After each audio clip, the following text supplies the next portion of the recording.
and the way we sing. I said, no, I don't need you to think for me. We already can think for free.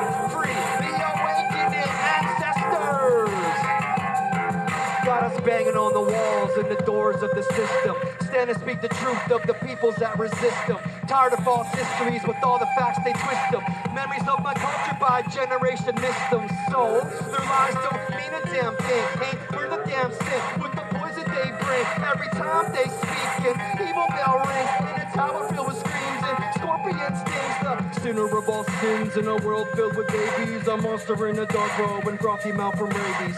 Sleeping in the gutter with the maggots and the scabies. Got the world filled with terror with these later ons and maybe. So no, they ain't going out of my sight. I'ma level up the front and take it to a new height. And you surrounded by awakened ones and beings of light. And you can't talk your way about it as you could on the night. I said no. All Nations Festival for me is important because it takes place in Coquitlam, British Columbia.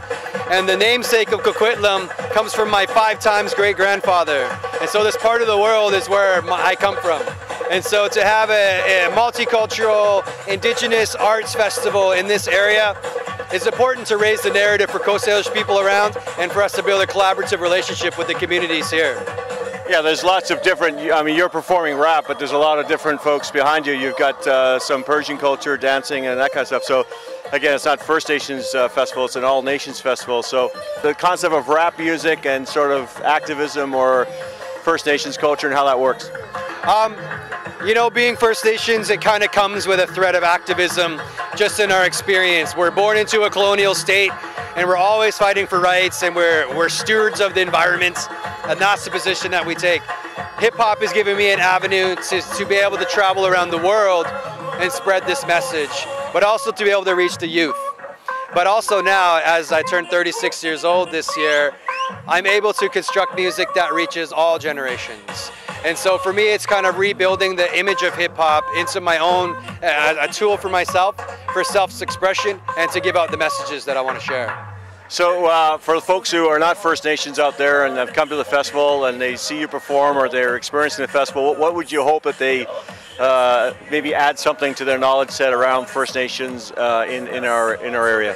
I think the best part is that to just see First Nations people living culture and creating space for us to share, and so that we can all sit at the same table and grow together as community members in this global community of the world, and more specifically right here in Coquitlam, so that we can, you know, branch forth so our kids can play together, our kids can grow together, and have this kind of stuff when they grow up. My grandfather was Chief Emmett LaQuilton. This is from a different bloodline, but still similar to Yale, BC.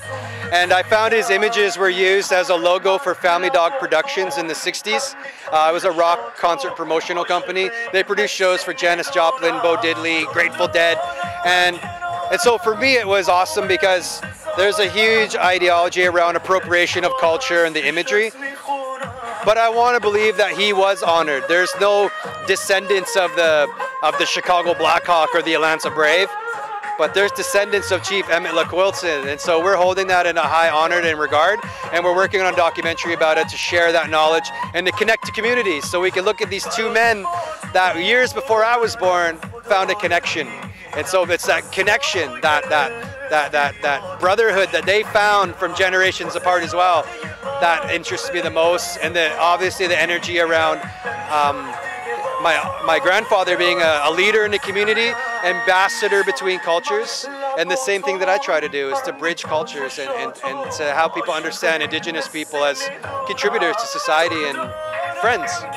And so the iconography of Coast Salish culture, I mean, it changes. Like the Coast Salish sign you see back here behind the pretty girls is by an artist named Sonny Asu, who's actually a Haida artist, but lived here in Coast Salish territory. So him expressing his honor towards Coast Salish culture, but also mixing it with contemporary culture, allows people to know that we exist in a contemporary setting and not just in anthropology books or the archaeology records. We're living beings creating new culture and contributing to this new society. And that's my major message, is that we're here. And we're here to work and we're here to build together.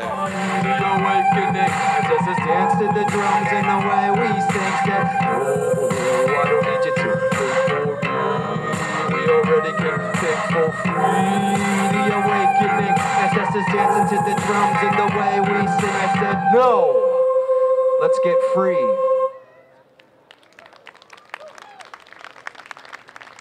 Let's get free. Let's get free together.